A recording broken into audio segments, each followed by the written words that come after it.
Hey y'all, good morning.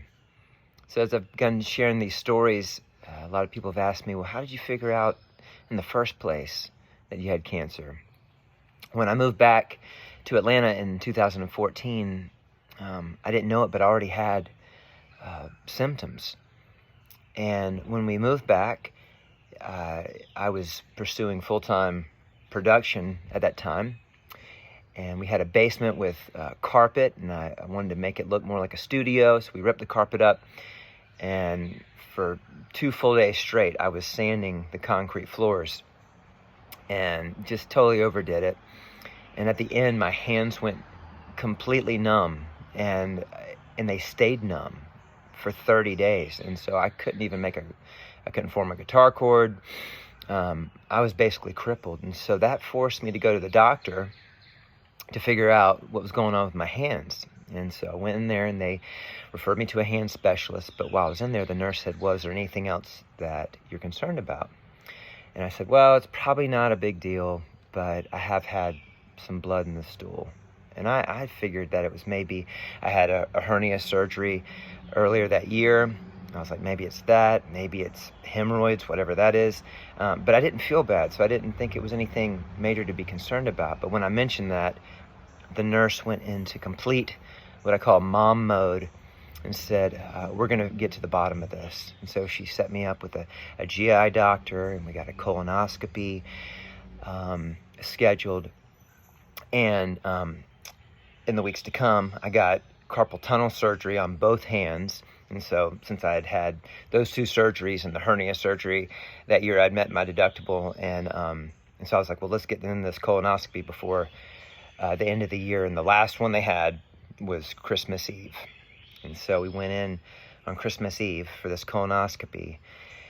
And when I was coming to after the procedure, the nurses were in tears. And obviously Katie, my wife, and I were caught off guard, and they weren't allowed to tell us that there was, something truly there, but we knew that something was wrong. And so the next morning on Christmas, we did our normal morning celebration, and then I was just in the dining room folding clothes, kind of keeping to myself and processing what was going on. And all of a sudden, as clear as I've felt God speak to me ever, I felt like he was saying, if I went through the trouble to cripple you, I didn't just cripple you to get your attention just to let you know you're about to die. I crippled you to get your attention because I wanted you to be healed. And I felt like that was a promise that had been given to me, and that's something I've clung to for the last 8 years. So that's the initial testimony and how I found out about it. And but I had put off these symptoms for about 9 months or maybe even a year. And so, of course, I want to encourage anybody who has any kind of symptoms that might seem off to get checked out. And if you have put it off, you're not alone.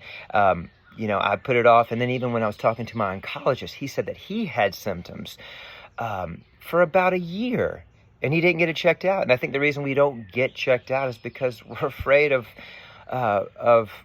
what will happen if it's bad news. But just like anyone who is worried about losing a job, and then they lose a job and they go, oh, this is what it's like? Or even in that situation, it was like, oh, this is what it's like. God was there to meet me in it, and it wasn't nearly as scary as the unknown. So anyways, there you go. There's the first part of the story. Love y'all. Talk to you soon.